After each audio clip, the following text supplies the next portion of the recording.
Yes, I'm Bruce Cooper. The speaker today will be Christina Ferreira, and the topic is mass spectrometry imaging of metabolites and lipids in tissue sections.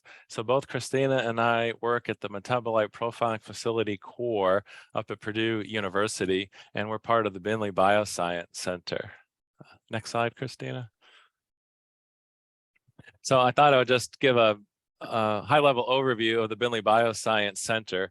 That's a picture of the BINDLEY in the center of the screen, and there are 9 cores within BINDLEY. So BINDLEY just exists to have core facilities, and most every core is part of the CTSI. So I just wanted to highlight this to say that people listening can utilize the services that we have here.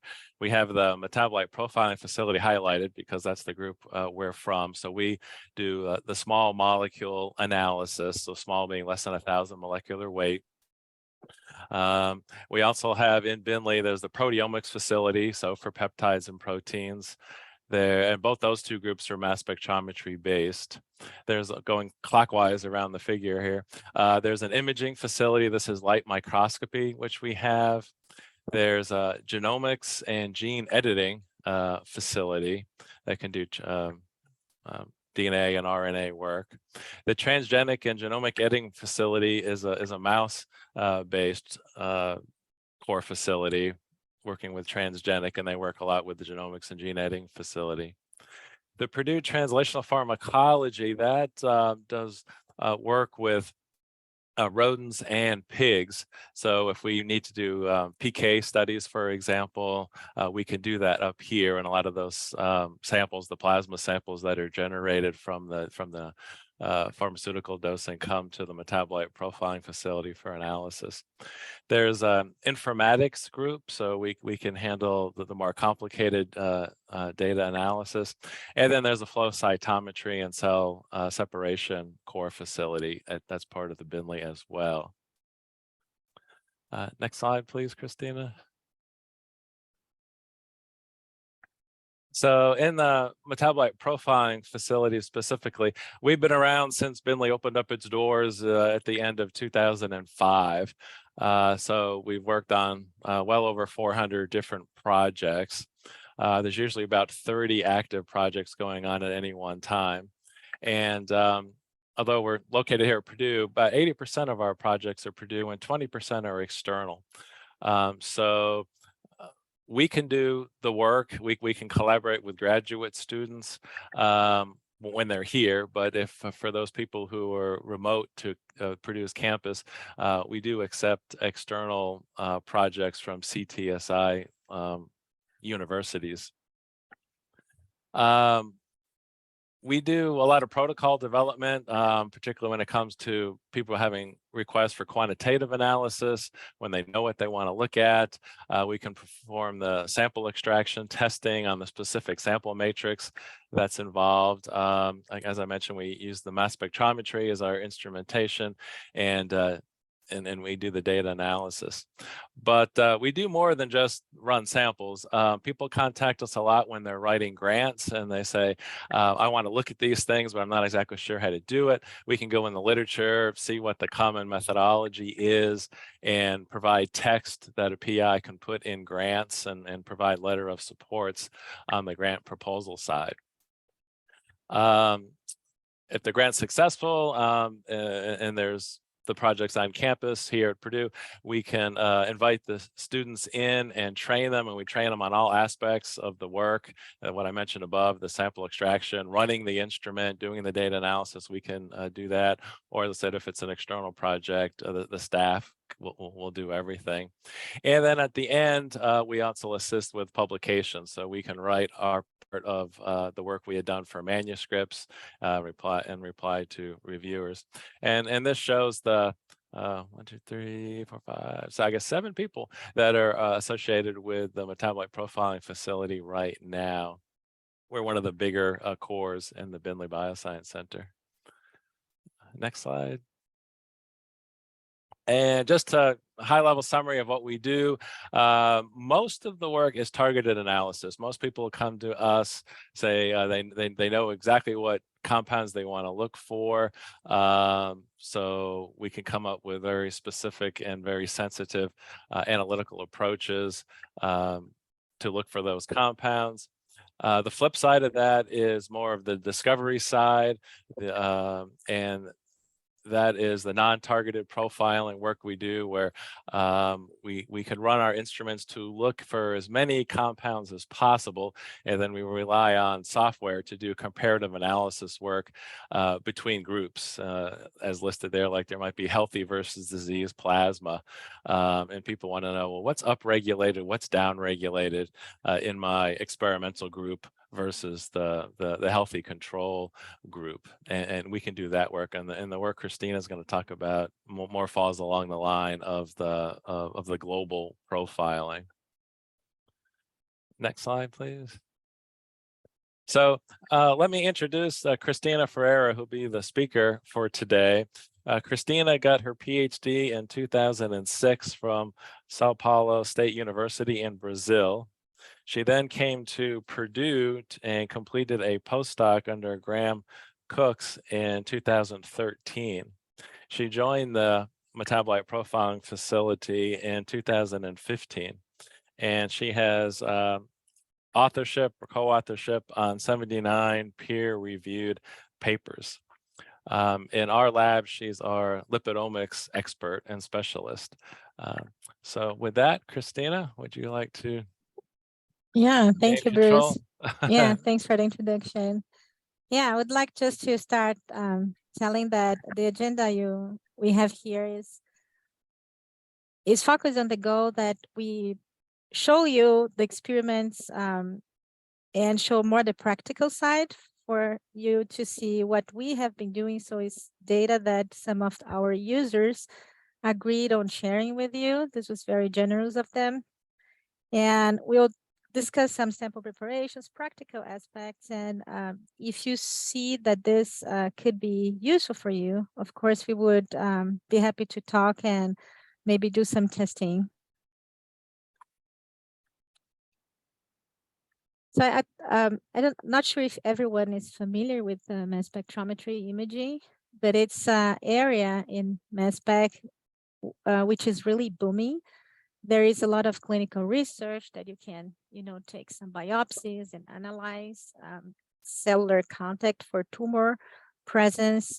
You can do drug discovery by mapping drugs inside the organs or whole body if the animal is small. There is a lot of forensics applications, and this here is another interesting application. It's a bug fight. So some they put colonies together or microorganisms together and wait to see how they, what's the chemicals they're using to fight one another. And of course, natural products, it's a big area that, you can image leaves and roots and seeds. So it has been growing and growing over the years. So here are some more applications in terms of more chemistry that, we'll be largely focused on lipids today, but this is also very used for metabolites. We will be also very focused on the desorption electrospray ionization source for imaging, which is very applicable to lipids and metabolites, but it's also applicable to drugs and natural products, or for molecules, and in some extent, peptides and proteins. We're not showing any data, but we are starting to play with peptide imaging as well. And here you can see some pictures of, this is forensic. So you had this visual imaging, this optical imaging here. And when you scan this and get the chemistry, in reality, you see that there was an adulteration here. The ink was the same optically, but chemically it was different. And here is a lesion of the medulla, and then they were imaging how it recovered. So some inflammatory lipids here. This is permeation of drugs in skin, and also some anesthetics. So you can, if the sample, I always say, if the sample is flat, we can image it. It can be even a drug tablet. It doesn't have to be thin. It has to be flat and it has to be solid. So if it's liquid, it's not possible to image. So nowadays, the most common technology for imaging is MALDI, and there is a lot of instrumentation for that and a lot of experience on that technique. Here we'll be talking about DESI, because DESI has been come a little bit after MALDI in terms of instrumentation, but it's extremely suitable for drug analysis. So here is some data showing what's the overlap for coverage of a number of drugs. And if you see here, some drugs will not even be seen the negative by MALDI, but they will be seen by DESI.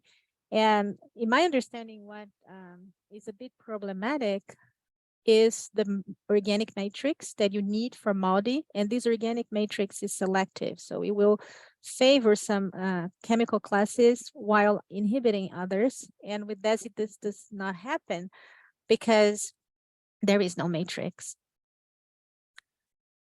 So, but overall, DESI and MALDI are kind of complementary. So if we look at these images here, you see that some of them were better detected by MALDI, and some of the lipids were better detected by DESI. So it's not, there is not a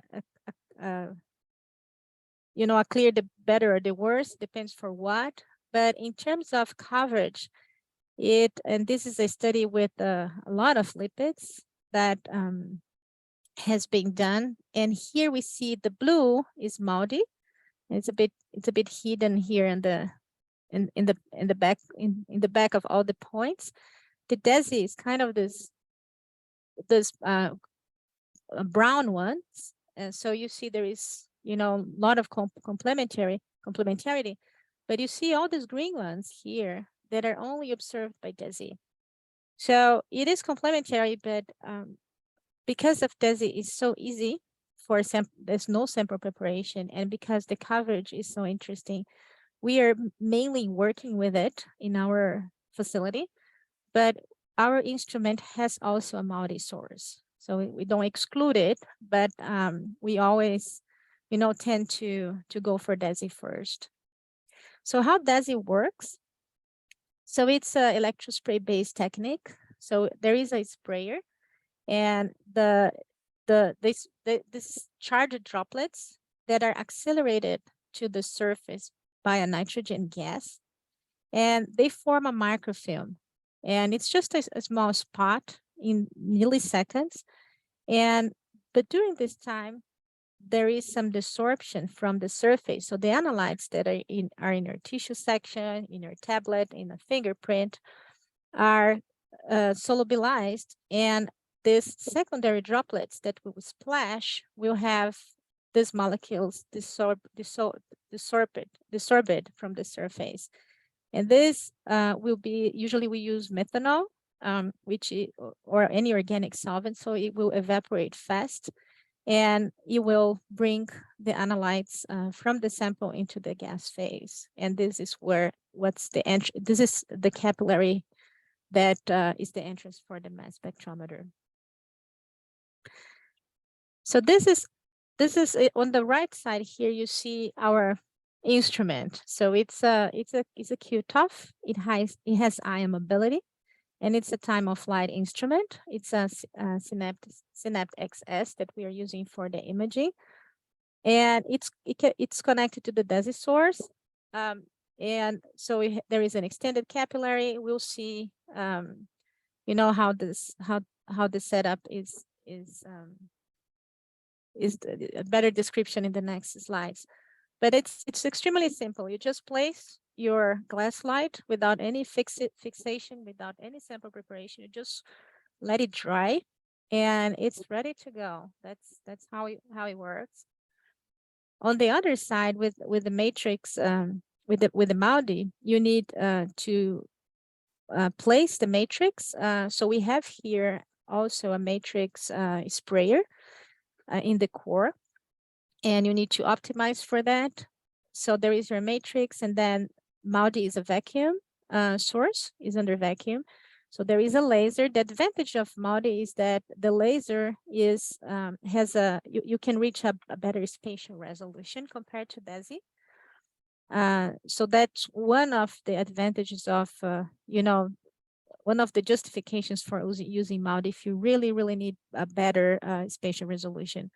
And when we talk about spatial resolution here, MALDI is usually, if the lowest you can get is usually 20, 30 micrometer, realistically, but people do usually 50 or 100. And with the DESI, we do 100 or 150 traditionally, but we can go to 50.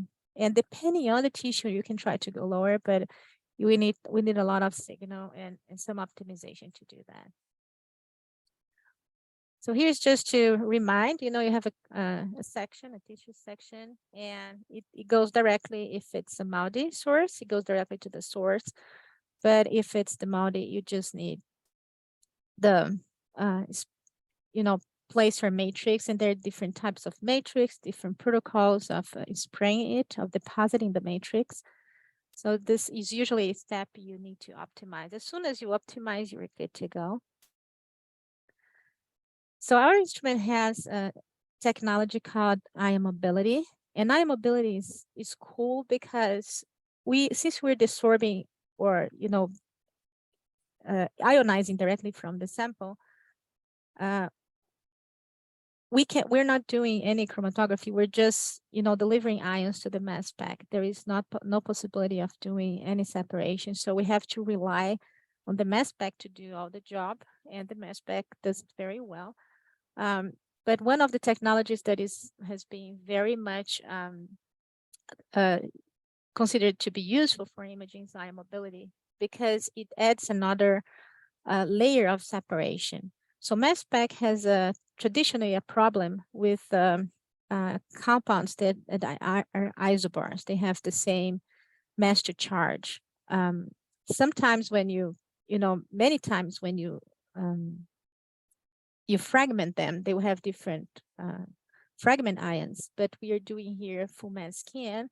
So if they have the same formula or similar weight that the instrument cannot discriminate by high mass resolution, they will see the same peak for different molecules.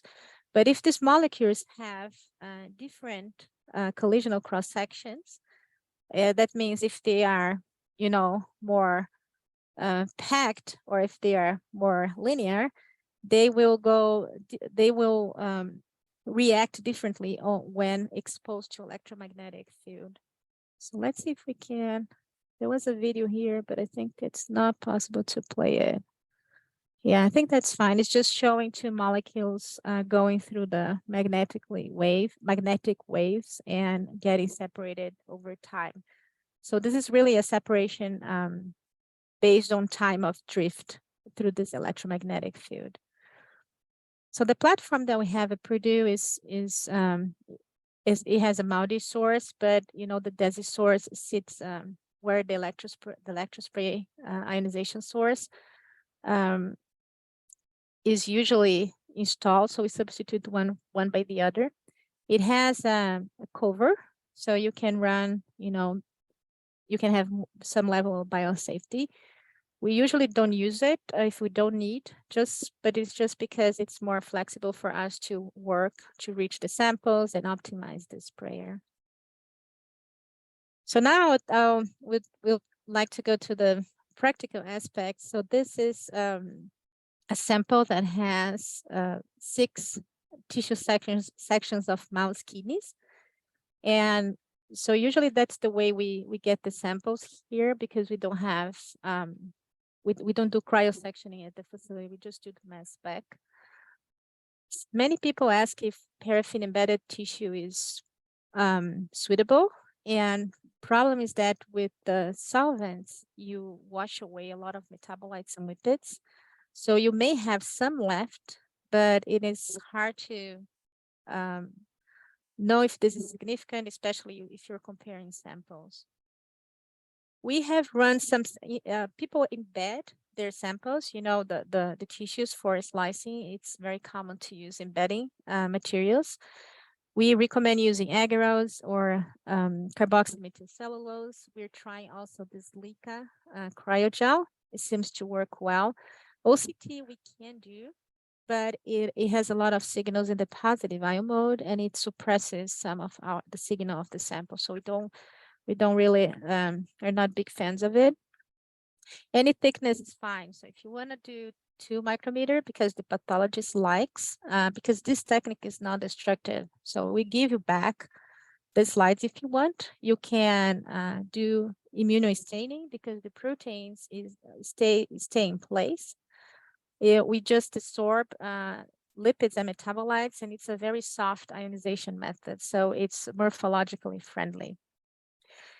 Yeah, so sample preparation is really straightforward. We don't do anything else than, just wait for the glass line to dry so that we can acquire the imaging. So DESI is very flexible because we can change the solvent composition, and with this we can extract different types of molecules, classes of molecules. We have been using methanol 98% because it works well for lipids and metabolites, but this is an area where we can do a lot of analytical development, trying new solvents and even reactants. We can derivatize online, especially for classes of molecules, alcohols, for example, who do not ionize well, or molecules that are very low levels, like inflammatory molecules or other signaling molecules. We spike a compound in our solvent, and we use this compound to correct, to make sure we have the highest mass resolution we can get. The flow rates, is very low, usually 2 or 3 microliters per minute. The higher the spatial resolution you want in your imaging, the lower should be the flow rate to avoid oversampling, having a big spot and going through the spot many times. We have something new in this technology that is called the heated inlet capillary. This improves the signal intensity a lot. So what it is that the inlet capillary to the mass spec, instead of being at room temperature or being heated from the back, it's really written through its way because it's long. And this improves a lot the desorption and also the signal, the evaporation of the droplet, sorry, not desorption. And then we have more gas phase ions and have more signal. This new spray, we have the newest generation of the sprayer, and this is very, very good. I have been working with DESI since 2010, and this is the best quality of sprayers. Even though I used to do mine, they're not very good, as good as this one. It's a very different mechanism. So this has very low voltage and very low pressure of gas compared to the previous sprayers, Prosolia, or if you do it by hand. We can spike internal standards also in our solvent. If you'd like to do semi-quantification, there's some ways to do, calibration curves or to do some testing to see the linearity. Of course, this is more work, but it can be done if this is really a goal for the research. So here we see some high schoolers looking at some data. So every year we have the Center of Analytical Instrumentation Development workshop. It's a free of charge workshop. You come to BINDLEY and to some labs in chemistry and discovering learning research just to watch experiments. So it takes about 20 minutes each demonstration, and this is the imaging that we did late last year.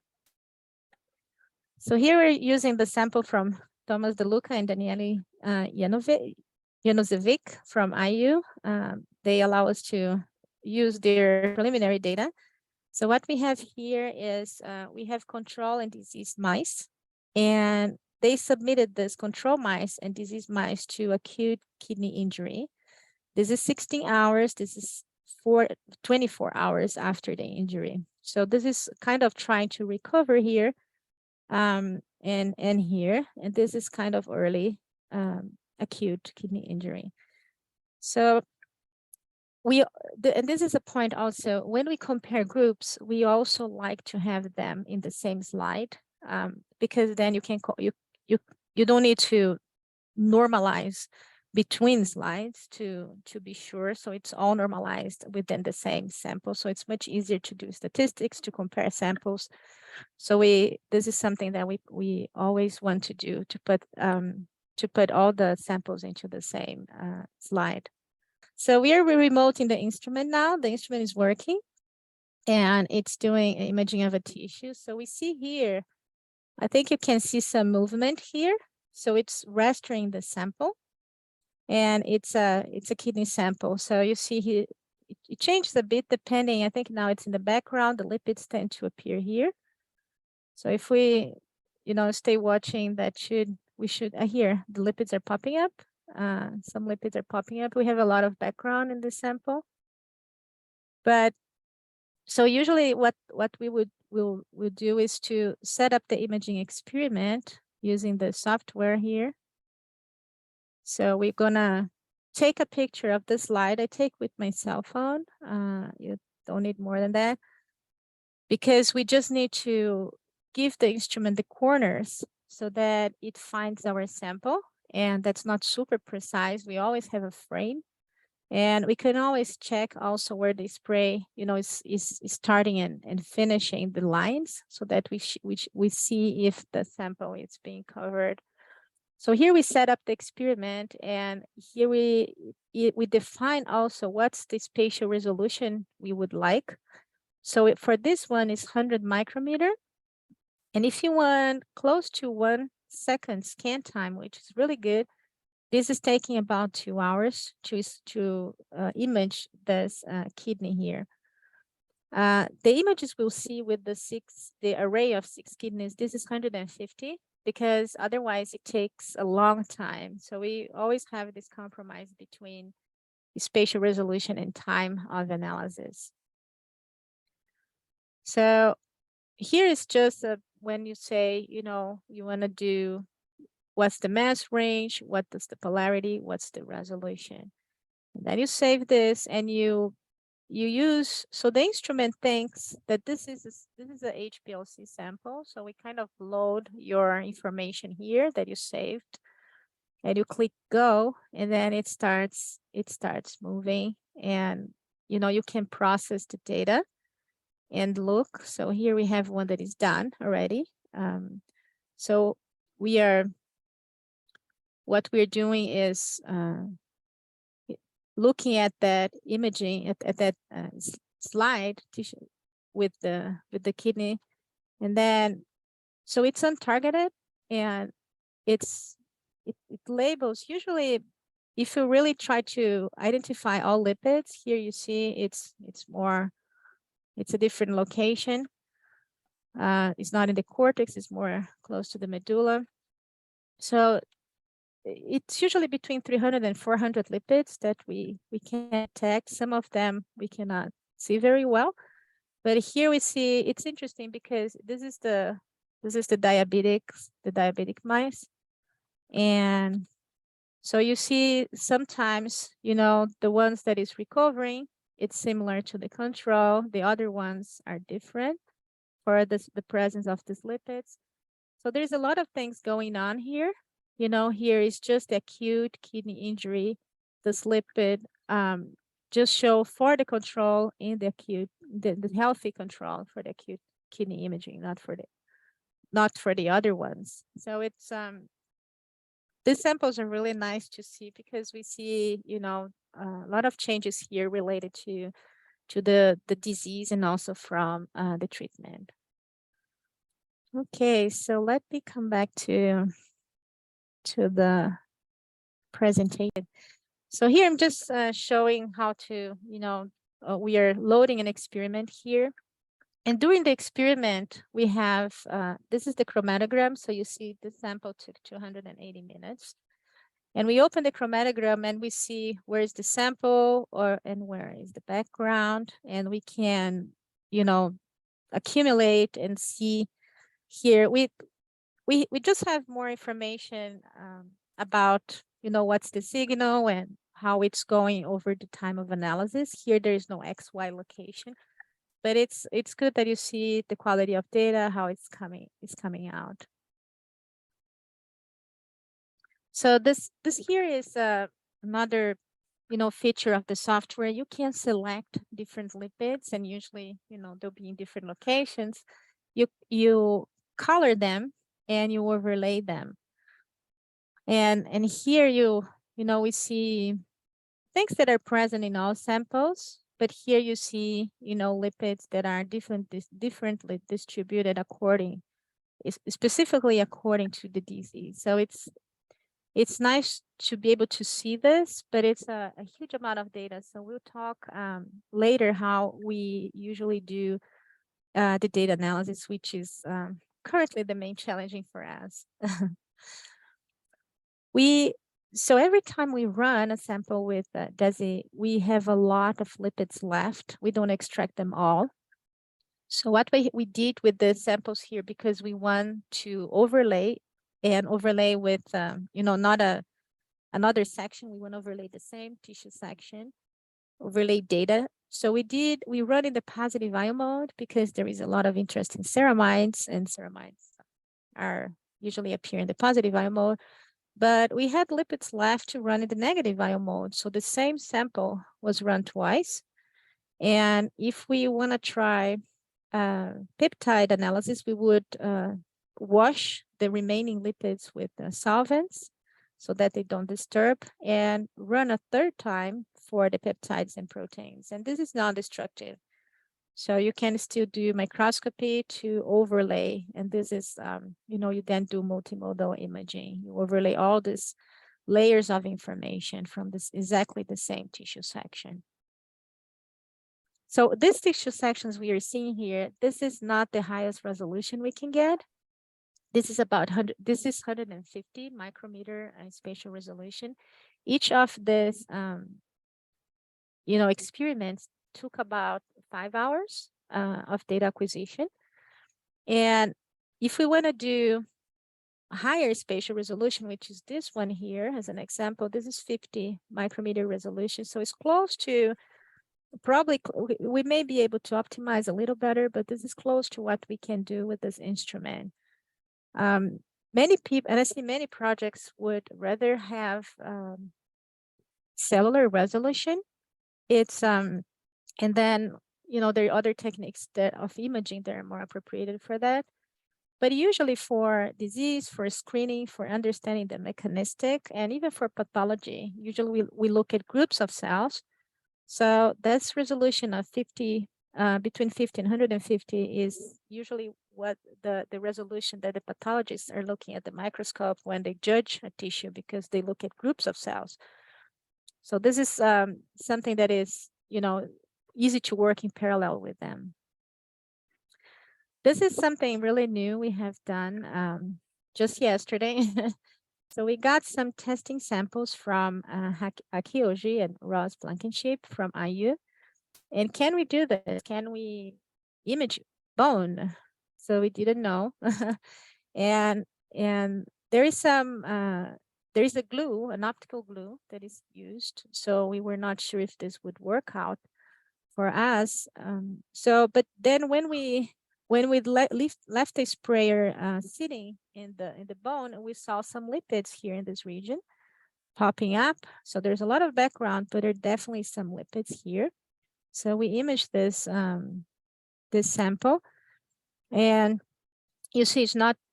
We're still, this is basically our first shot, so we're still working on this. But it's interesting that and Aki generously let us share this with you. So we see different locations of specific molecules. So this is probably a small molecule, maybe not a lipid. And if you overlay them, you see that they have their spatial differential spatial distribution within the bone. This is another set of sample, and it's from Julie Brothwell and Dr. Stanley Spinola at IU. It's skin samples, and we put it here because this was a metabolite. They were more interested in metabolites. So the instrument can be optimized for the lower mass range when it is transmitting the ions, or for the mass range a bit higher, that's for the lipids. So here the instrument is optimized for the lower mass range, even though we're seeing some lipids here because we are scanning up to 1200 mass to charge. So what we're seeing here is a lipid and a metabolite. So the red one is a lipid, and the green one is a metabolite. And there is a lot of different combinations that we see. The location of a lot of molecules is quite different. This 554 here that we see high is our Lee wink, is what we're using to correct the mass. So the time of flight analyzer, it can drift over time a little bit, and that's why the log mass is there. With the imaging experiment, because it takes hours and hours, so it can drift from one side or the other over time. So what we're using, and this is thanks to Waters, because Hernando and BINDLEY have been educating us a lot. So we have very good training from them. So what we do is we walk through the imaging file, and for every minute, this software, which is still command-based, there is no graphical interface yet, it creates a table of where to correct, how much it should correct the mass by minute. And then it creates, we specify the parameters, if it's positive or negative ion mode, and it creates a new imaging file for us, which is a continuous log mass correction. And then we need to reprocess the data and generate another image. But this is perfect because we do the correction by the log mass over time, and we know it drifts over time. So this is very appropriated for the type of data we have. So here is when we are processing data also. If we export the data, we see 60,000 ions per pixel. And of course, this is a huge amount. Most of it is just noise. So when we process the data, we can pick how many intense peaks we want. So we can go to 3,000 if we want. We can stick to 1,000. And we also, if we use high resolution, which is usually our case, we go, we indicate the resolution here, 10 or 20,000 for the resolution. So we have some processing parameters, and if we're doing also ion mobility, we go here. If we're doing, an imaging with the SMS parameters, if you're interested in a targeted molecule for doing imaging, and you can do this, you can go targeted with imaging. So there is some processing that we need to take care of. So now we're going to the data analysis. So this last 10 minutes, we're trying to leave 10 minutes of time for questions. We want to talk a little bit about data analysis, which is it's a challenge for us because you do have a lot of data. And how do you look at this data more effectively than just visually, just plotting, the ions, because we know ion combinations can lead us to pathways, and pathways can lead us to the mechanism of diseases. So here what we're using is a new feature from Waters also. They just launched it a couple of months ago. They're doing some apps where you load your data and it does clustering analysis for you. And it shows you, by cluster, what's the mass spectra by cluster. So here, for example, this is the acute kidney injury in the control. We see, this profile. But if you see the same time of acute kidney injury in the diabetic mouse, we see a very different profile.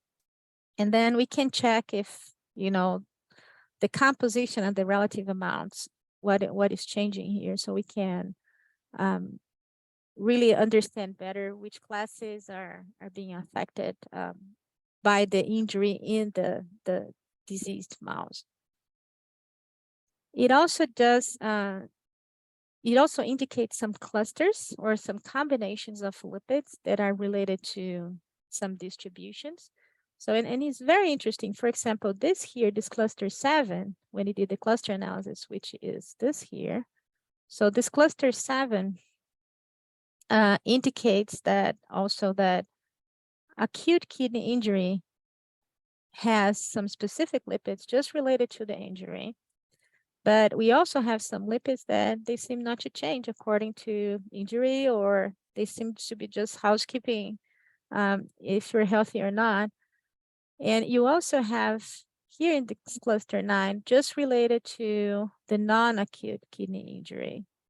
So it's really, really interesting, and it will give you the names, the possible attributions also, so that you could link this to pathway analysis. There is another app, a second app, that you can also visualize your data if you want, and you can do ion images, videos, so it combines everything within a video for you. But it does, it's more focused on annotation. So you load your imaging data and it gives you a list of annotations in Excel, or you can, go to the annotations and see where the imaging related to this. And because, we have a lot of isotopic overlap in lipids, it's a very, every lipidomics study, this is something that people have to look into. So it looks for you and it tells you which ones are, the probably isotope lipids in your data. Another software that can be very helpful when figuring out imaging data is the Cardinal. It has been originally developed at Purdue by Kylie Bamis and Olga Vitek, and they moved to Northwestern. People use it a lot for multi-imaging data analysis as well, so it's agnostic. It can use for any imaging technique. And it's a NAR package, and it has a very good help Google group to, but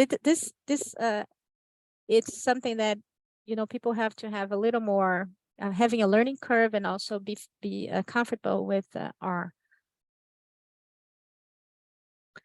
And so there is the software Metabolite which is very famous, very much used, well programmed. We know it's supported by the government of Canada, and we can use it also for imaging. So the way we do is we select regions of interest. So here is this data is from Jonathan Shanahan and Nicholas Hunter.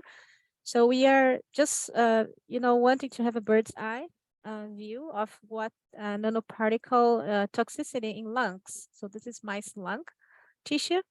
And so we just, select the whole organs and have run this cluster analysis. And one of this ion 766.5 is upregulated at the treatment, and then you can plot the images and you can see here. So it's another way. I don't think there's anything written in stone how you do data analysis for imaging. Everyone should find the workflow that works best. So there is this types of analysis that we are testing, and we are, make people aware that and supporting them if they need to use. So how much do you need to invest in such experiments if you want to do them? So the facility is, we think it's modest rates. You can, use instruments that are over $1 million platforms, and we are really trained to use them well. So it's you get your data, and basically you pay by hour of the instrument running your samples, and by hour of us in the lab. If you can have a student involved, we are always grateful, because the student can help, and also it's usually good for the student because he or she can be trained and add this in the professional skills. We will always talk to you and say, okay, let's do a test to see if you know, the instrument works well for you, that the section is good, it looks good with the imaging as well. And you just will ship us sections, and we will give you back results in about a month. If it's just a test, we can do faster. And the CTSI has the core facility grants, usually twice a year.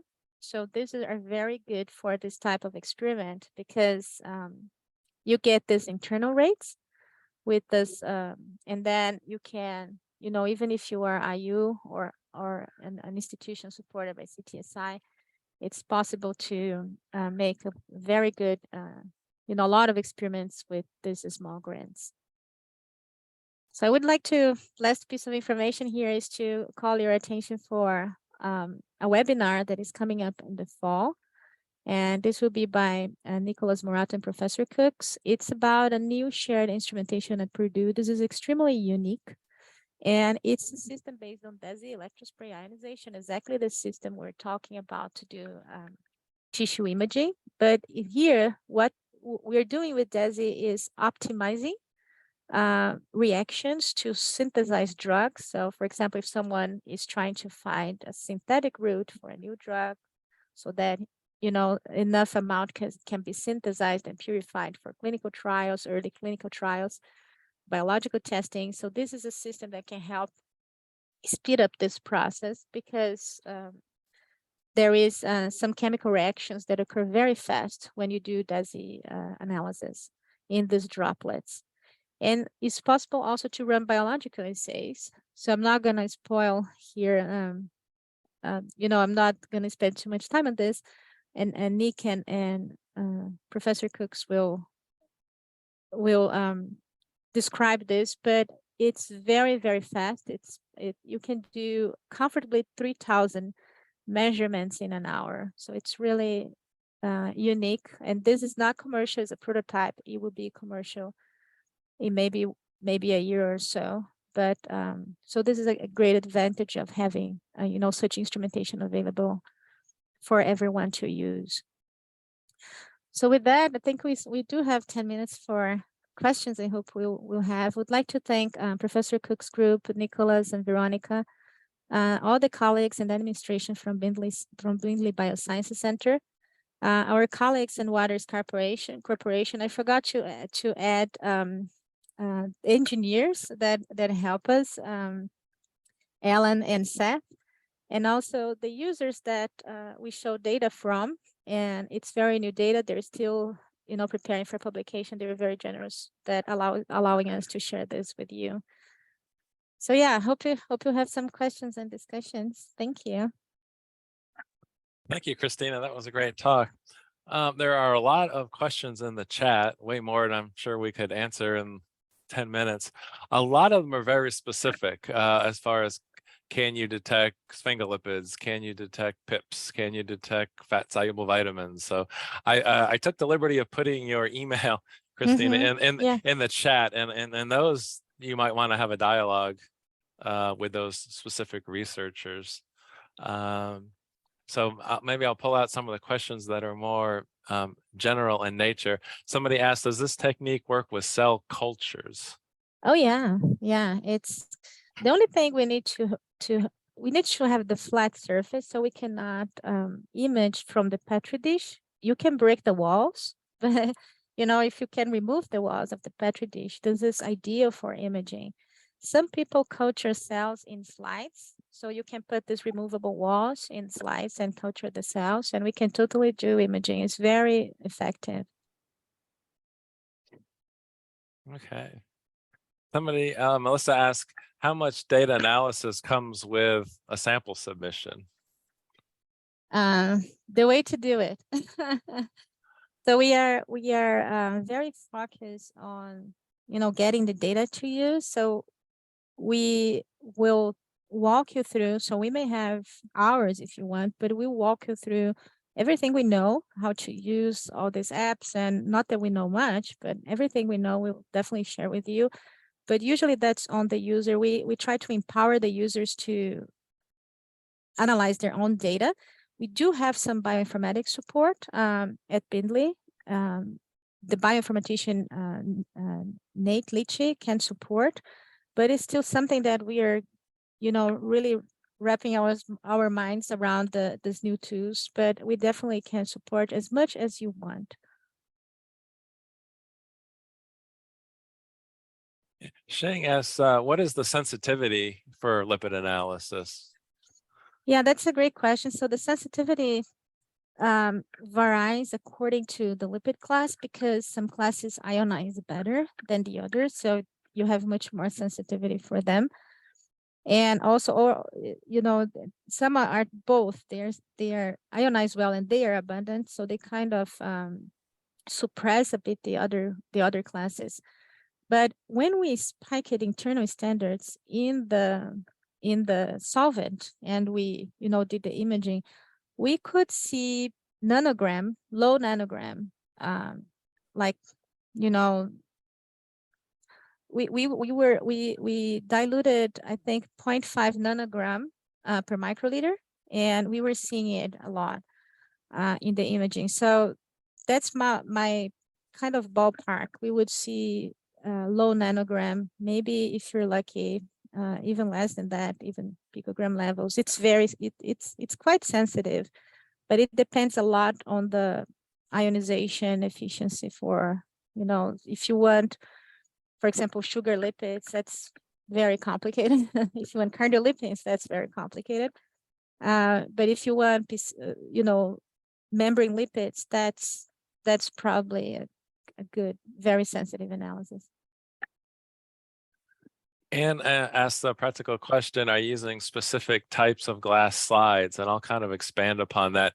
If somebody is going to submit samples to you, would they ship you a frozen organ, or do you expect to have the slides, the tissue already sliced and placed upon a slide already?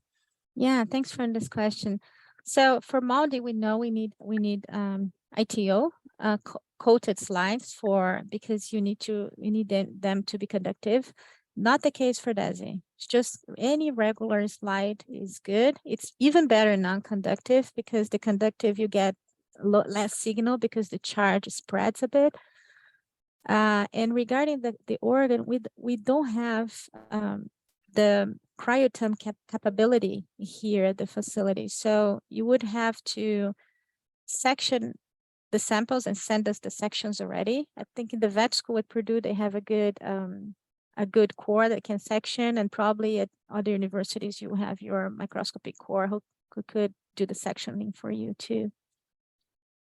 And it's just freeze and ship us. So no solvents, no fixation, please.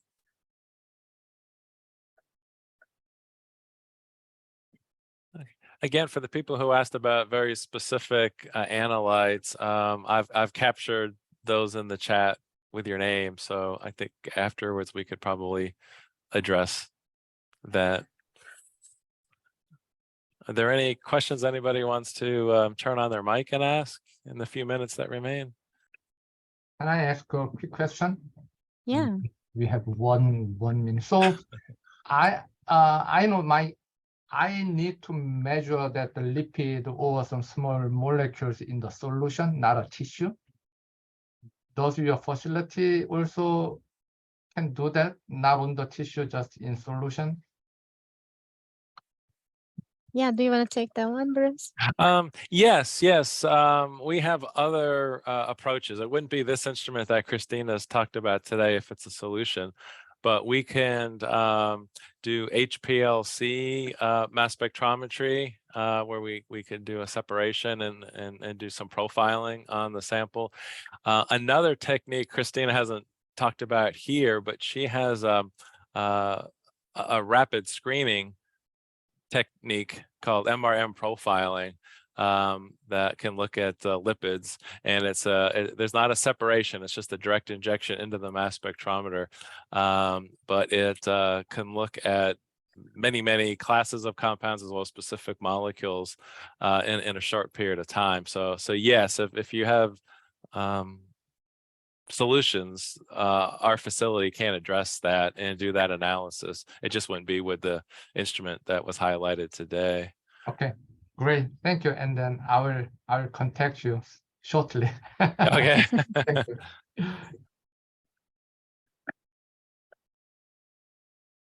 All right. Well, I think we're sitting at right at 1 o'clock. So Christina, I think we'll close, and thank you so much for a very enjoyable talk. Yeah,